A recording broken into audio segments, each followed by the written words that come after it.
Panelists, colleagues from the private sector, industry leaders, delegates from the academic community, representatives from the civil society and non-governmental organizations, fellow officials and development partners, a pleasant good morning to all. On behalf of the Philippine government, I wish to convey our gratitude to the International Society for Energy Transition Studies for organizing this inaugural international conference, as well as the United Nations Economic and Social Commission for Asia and the Pacific for co-organizing this event. The Asia-Pacific region accounts for more than half of the global greenhouse gas emissions. This is mainly due to how we produce and consume energy. Consequently, our climate is rapidly changing and calling for urgent action. In the Philippines, electricity generation comprises 56.53% of the country's greenhouse gas emissions, with coal accounting for 56.57% of the country's total emissions by fuel type. This is attributed to the 52% share of coal in electricity generation and 12 gigawatts of installed capacity as of 2022.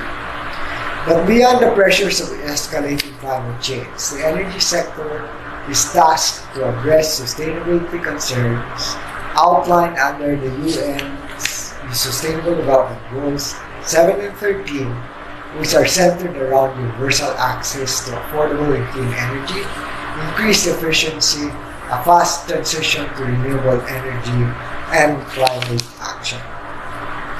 Every one of us in this forum is aware that our countries for a decade have been calling for accelerated action to achieve these two SDGs.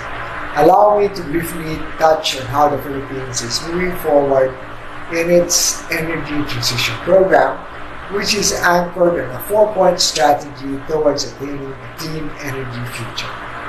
These are to accelerate the deployment of renewable projects with special focus on offshore wind, to meet our target of at least 35% renewable energy in electricity generation by 2030 and 50% by 2040.